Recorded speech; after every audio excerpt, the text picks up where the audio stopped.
उत्तर प्रदेश के बहराइच में जिस तरीके से रविवार यानी 13 अक्टूबर को हिंसा भड़की दुर्गा प्रतिमा विसर्जन में, वो कहीं ना कहीं कई सारे सरकार पर सवाल खड़ा करती है और कई सारे उसके पहलू हैं, यानी कई सारी वजह है जिसके वजह से इतनी बड़ी हिंसा जो है भड़की, जिसमें तमाम लोगों की जानें भी गई और कुछ लोग जख्मी भी हुए। राम गोपाल मिश्रा जिसकी उस हिंसा में जान भी चली गई। नमस्कार, आप देख रहे हैं युवा संदेश और मैं आपके साथ हूं अभिषेक नायक। इसके बाद में आपको बताऊंगा कि किस तरह से इतनी हिंसा आखिर भड़की कैसे, सरकार की क्या ऐसी कमी थी, वहां पर पुलिस जो भारी पुलिस बल था वो आखिर इस हिंसा को कंट्रोल क्यों नहीं कर पाया। बताया जा रहा है कि कई सारे पहलू हैं इसको लेकर के, कई तमाम राजनीतिक पार्टियां जो है इस पर हावी हो गई हैं और तरह तरह के बयान भी दे रहे हैं, तरह तरह की प्रतिक्रियाएं भी लोगों की आ रही है। लेकिन सबसे बड़ी बात है जिस तरह से दुर्गा विसर्जन में इतना बड़ा हिंसा भड़कना या इतनी बड़ी हिंसा होना, ये कहीं ना कहीं सरकार पे बहुत बड़ा सवाल खड़ा करती है। कई सारे पहलू हैं। सबसे पहले बात तो ये होती है कि कई ये भी लोग कह रहे हैं कि दुर्गा विसर्जन जब हो रहा था तो डीजे बजाने को लेकर के कहासुनी हुई, दो पक्षों के बीच विवाद हुआ और उसको लेकर के एक विशेष समुदाय के घर से दुर्गा प्रतिमा पर पत्थरबाजी की गई, जिसमें दुर्गा प्रतिमा खंडित हो गई और उसके बाद विवाद लगातार और बढ़ता गया।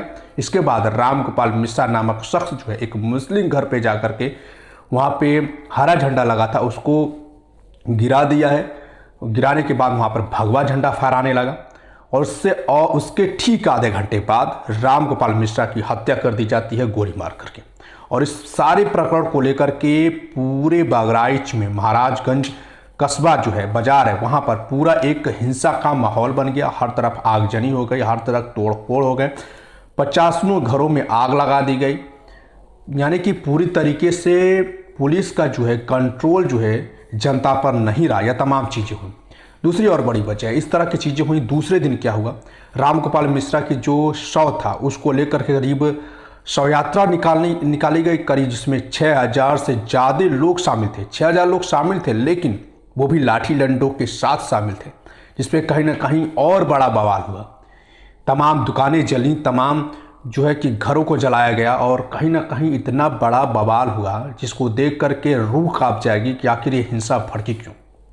वहीं अखिलेश यादव के बीच में बड़ी प्रतिक्रिया आई। उन्होंने साफ तौर पे कहा कि ये कहीं ना कहीं सरकार की नाकामी है और अखिलेश यादव ने यहाँ तक जो है उपचुनाव से इस चीज़ को जोड़ दिया। कहा कि चुनाव जब जब आता तब तब इस तरह की हिंसा होती है, ये कोई इत्तेफाक नहीं है क्योंकि चुनाव होने वाले हैं।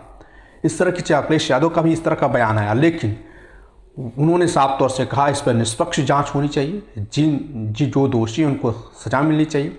मुख्यमंत्री योगी आदित्यनाथ जी ने भी साफ तौर पे कहा कि दुर्गा विसर्जन जो है रुकना नहीं चाहिए, सभी अधिकारी जो है डटे रहें, अच्छे तरीके से होना चाहिए। लेकिन जिन लोगों ने हिंसा भड़काई है उन पे तथाकथित जो है कि उन पर जो है कार्रवाई होगी, वो बख्शे नहीं जाएंगे, बर्दाश्त नहीं किया जाएगा। साफ तौर से सीएम योगी ने बड़ा आगाह किया और सीएम योगी राम गोपाल मिश्रा के परिवार वालों से भी मिलने उनके घर जाएंगे और आर्थिक मदद देने की सहायता प्रदान करेंगे। लेकिन जरा सोचिए कि आखिर ये हिंसा कैसे भड़की। बताया जा रहा है कि जिस घर से पथराव हुआ, अब्दुल हामिद करके उसका नाम है, और बताया जा रहा है कि कई सारे उस पर भी आरोप लग रहे कि उसके घर में AK-47 मिला, तमाम चीज़ें हुई, उसके घर से पथरावबाजी हुई। पथरावबाजी होते होते इतना विवाद बढ़ गया कि मानो क्या ही हो गया और जो झंडा लगा था उसके ही घर पे लगा था, उसके छत पे वो झंडा हटाया गया।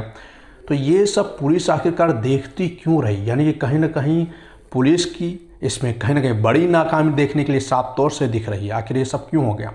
दूसरी बात, अगर शव यात्रा लेकर के निकले लोग राम गोपाल मिश्रा का, तो करीब 6000 लोग उस भीड़ में इकट्ठा हुए शव यात्रा में, तो लाठी डंडों के साथ क्यों निकले। भाई इस तरह का माहौल होता है, उसको कंट्रोल क्यों नहीं कर पाई पुलिस।